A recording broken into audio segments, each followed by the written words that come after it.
غصہ آ جانا ایک فطری عمل ہے یا آ جانا ہی حرام ہے؟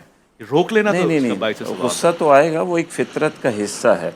ایسا نہیں ہے کہ آپ کوئی ایسا اپنے آپ کو بنا لیں کہ آپ کو غصہ ہی نہ آئے، بلکہ اس غصے کو کنٹرول کرنا اور اس کے ریئیکشن کو کنٹرول کرنا، یہ اصل آپ کے اخلاق کو ظاہر کرتا ہے، آپ کی تربیت کو ظاہر کرتا ہے۔ تو اصل ہونا یہ چاہیے، کیونکہ غصہ تو آئے گا، اس میں کوئی حرج نہیں ہے۔ آج ہم گھروں میں بھی دیکھتے ہیں، میاں بیوی کے معاملات ہیں، اولاد اور بچوں کے معاملات ہیں، ہمیں وہاں بھی عدم برداشت نظر آتی ہے۔ جی جی ایسی مار پیٹ ہو جاتی ہے خصوصاً خواتین کے ساتھ کہ اللہ مان والحفیظ۔ صحیح فرما رہے تو غصہ تو آئے گا، اور غصہ آپ کو کوئی وہ نہیں دیتا، آپ کو کسی قسم کا عذر نہیں دیتا کہ میں غصے میں تھا، ہیں۔ کہ بھائی میں نے مار دیا، میں غصے میں تھا، میں نے طلاق دے دی، میں غصے میں تھا، میں نے اللہ خاتون کو گھر سے باہر نکال دیا، میں غصے میں تھا، میں نے گالی دے دی۔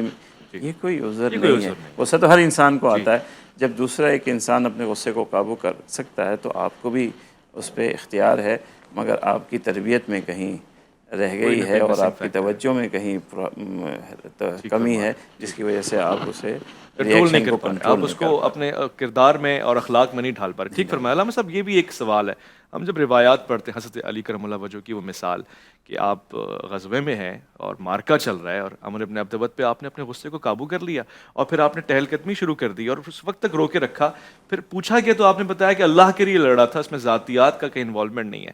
تو کیا انبیاء کرام کو غصہ نہیں آتا؟ کیا موسیٰ علیہ السلام کو غصہ نہیں آیا؟ کیا معصومین کو غصہ نہیں آیا؟ اولیاء اللہ کو جب غصہ آیا کرتا تھا وہ کیا کرتے تھے؟ جی بسم اللہ الرحمن الرحیم۔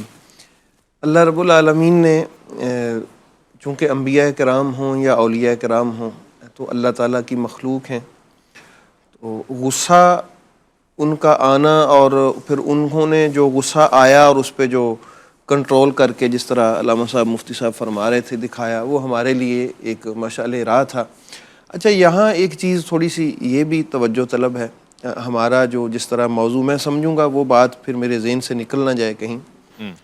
ایک ہے ہمارا جو رواداری ہے ہماری آپس میں، جس طرح آپ ہماری مذہبی بات بھی کر رہے تھے، اور ایک ہے اس کو ہم جس کو کہتے ہیں صبر کرنا یا برداشت کہہ لیں، جی برداشت کہہ لیں۔ برداشت میں اور اس میں رواداری میں کچھ تھوڑا سا فرق بھی ہے۔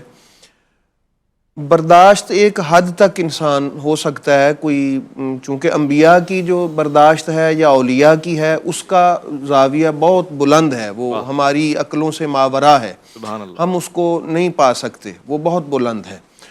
اس کی حد ہوگی لیکن وہ اللہ کی نگاہ میں ہوگی، ہمارے لیے تو اس کی حدیں بھی نظر نہیں آتی۔ کیا بات کیا بات۔ تو وہ تو اپنے شان کے اعتبار سے اب برداشت رکھتے ہیں، جس طرح طائف میں ہوا ہے، شاید کوئی دوسرا نہ کر پا سکتا ہو، جس طرح نبی رحمت علیہ السلام کے پاس حکم بھی آ گیا تھا کہ اگر آپ چاہیں تو ان کو ملیہ میٹ کر دیں، جی جی لیکن وہ ایک نبی کی برداشت ہے۔ سبحان اللہ۔ اب جو عام لوگ ہیں جس طرح ہم ہیں، ہمارے لیے اللہ پاک نے اس سے وَلَمَنْ صَبَرَ وَغَفَرَ إِنَّ ذَلِكَ لَمِنْ عَزْمِ الْأُمُورِ، یہ ایک عظیم کاموں میں سے ہیں برداشت کر جانا، ہے نا۔ اللہ پاک نے کہا ہے۔ لیکن ہمیں جو اللہ پاک نے ہماری تربیت کی ہے وہ برداشت سے بھی بڑھ کے ایک رواداری کی ہے، جس طرح فرمایا کہ یہ جو برائی ہے لا تستوی الحسنۃ ولا السیئۃ ادفع باللتی ہی احسن، فرمایا کہ یہ ہے اصل میں کہ برائی اور نیکی جو ہے یہ برابر تو نہیں ہے، اب اس کو دور کیسے کیا جائے، یہ اصل میں ہمارے سیکھنے کے لیے ہے۔